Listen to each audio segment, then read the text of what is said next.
Once the background's dry, use the same brush and mix up a light colour to start with, so white with some cobalt blue. So now this is an opaque colour, whereas the undercolour wash is just a watery wash.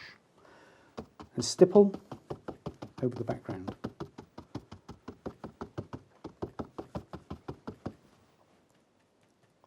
Some cadmium yellow.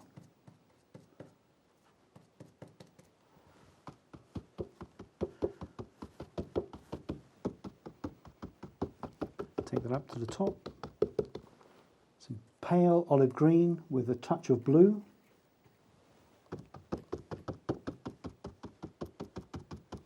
Create the texture by stippling. Touch more blue with some white to the top.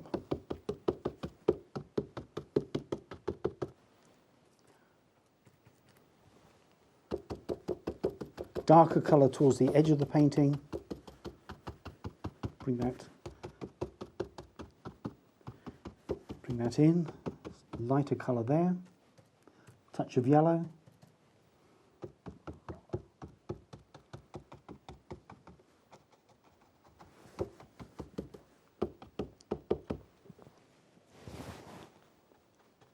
Some bluebells, some white, cobalt blue and some permanent rose, and stipple.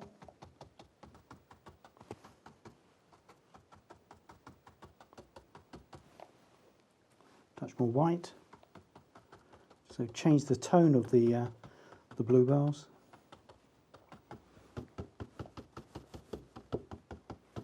The idea of having a wash underneath is so when you stipple over the top and you miss any of the background colour, you get this colour shining through. So you haven't got all this white, speckly, bare canvas showing through your painting. Just soften that a bit. And in the foreground, dark green, it's hooker's green with some olive green, and just flick up with the brush.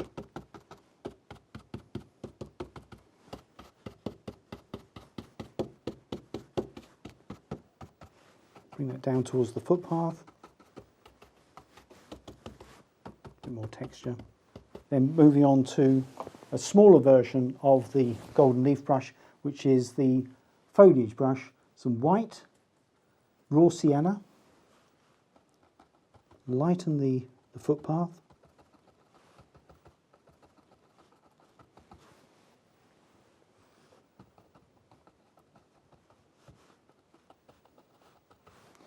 And a little bit more raw sienna.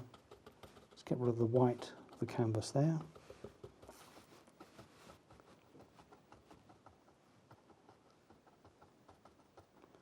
Allow the whole of the painting to dry before painting in the tree trunks.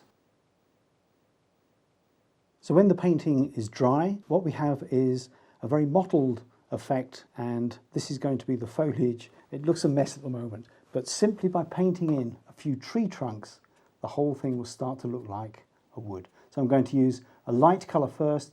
This is cobalt blue, touch of white, so it's fairly pale, a little bit of green, and start with a few small trees in the background with the half rigger.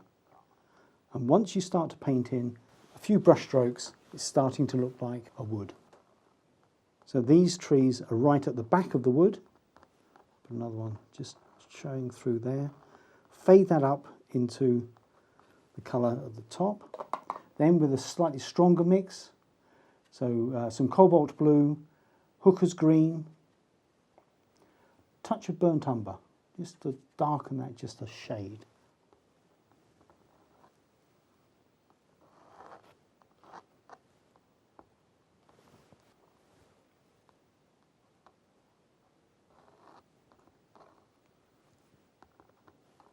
Couple of branches. Where I've got this light area here, that's where you should put the branch going across it. So you have a dark branch on a light background. Small trees just at the edge of the painting. A few here.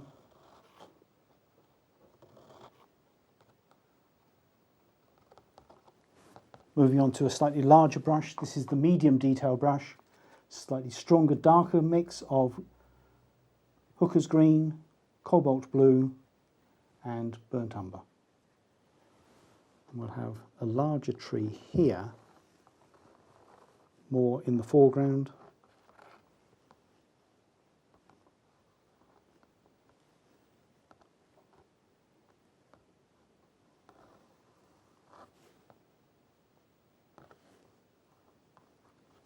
And again, a dark colour, ultramarine burnt umber, touch of white, some green.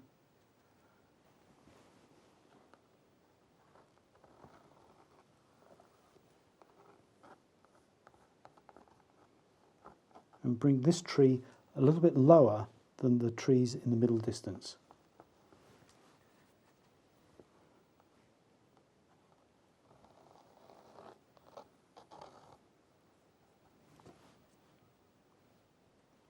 Hooker's green and ultramarine. Let's put that down that side of the tree trunk. Some branches.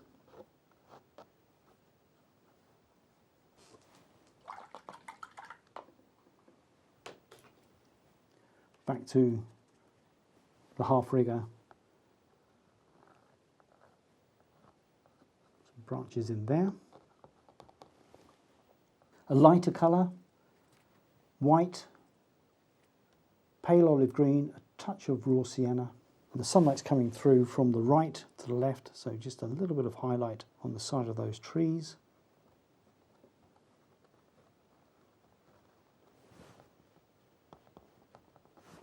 Go back to the small foliage brush, dark green, so hookers with some burnt umber, and just a bit of shade underneath there.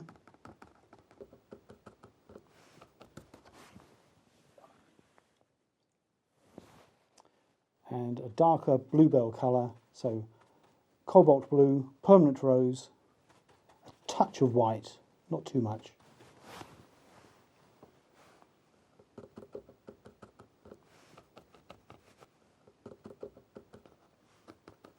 Some shade underneath that clump of trees there. With that bluebell colour, I'm just going to add a touch of burnt sienna. And with that darker colour, use that for the shadow from that tree, and also some shade here in the foreground to create some dappled sunlight on the footpath.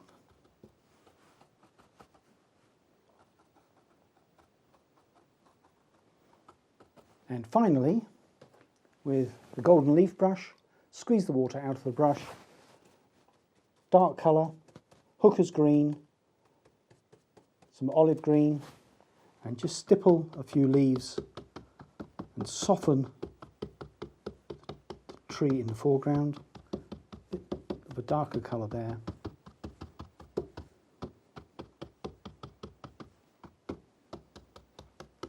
And there we have a very, very simple bluebell wood. I'm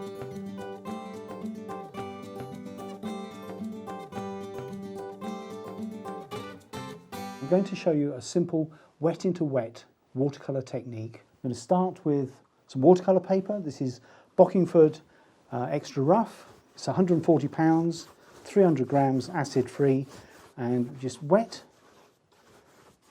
the background first. So this is wet into wet. So this obviously has got to be wet.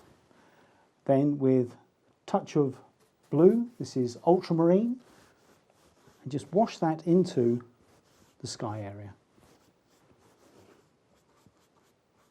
See, just like a watercolour. Wash the brush out. Then with the fan stippler,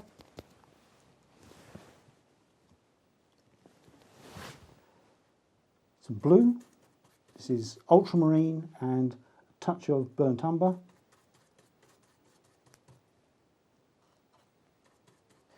And while this is still wet, start to paint in some trees. So just dab the brush onto the wet surface. Like that. Let's put another smaller tree in there.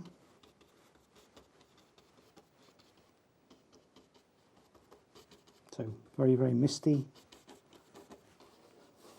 Some raw sienna.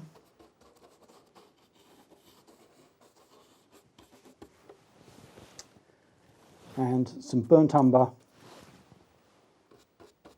in the foreground.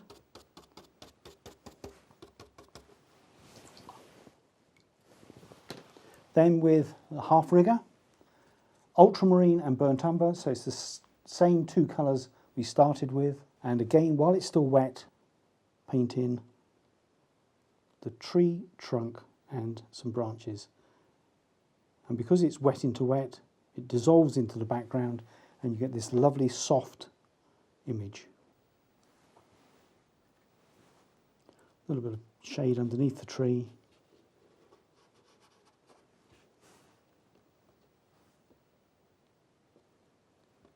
And there we have a very, very simple wet into wet landscape. Another watercolour technique is wet on dry. So this is wet paint on a dry background. So I'm going to start with the background first. So exactly the same as the other example of wet into wet. Wet the background first. Then a touch of blue. This is ultramarine. Start at the top. Bring that down.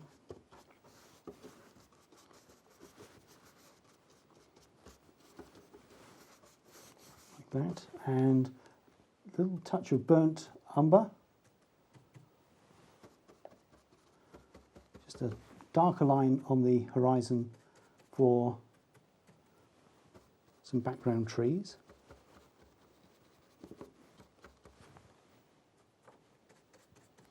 So this is wet into wet. Just paint that in like that.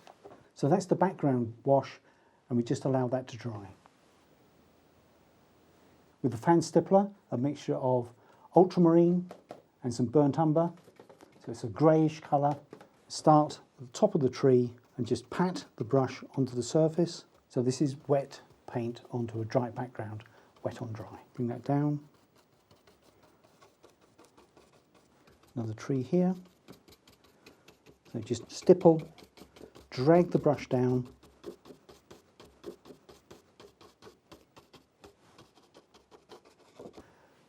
Touch of hooker's green, mix that into that first colour with ultramarine and burnt umber. Stipple for some ivy. And with that same colour, some foreground grasses. Wash the brush out. With the half rigger, some ultramarine and burnt umber. And now we paint in the branches on top of the first colour. Because the background has dried, when you paint on top, you get a much stronger image. Just a bit of a fence. And going back to the fan stippler, some raw sienna.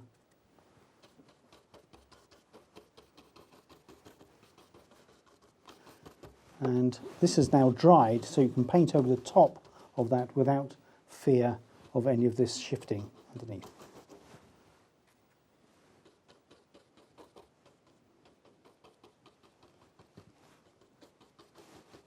And there we have wet on dry.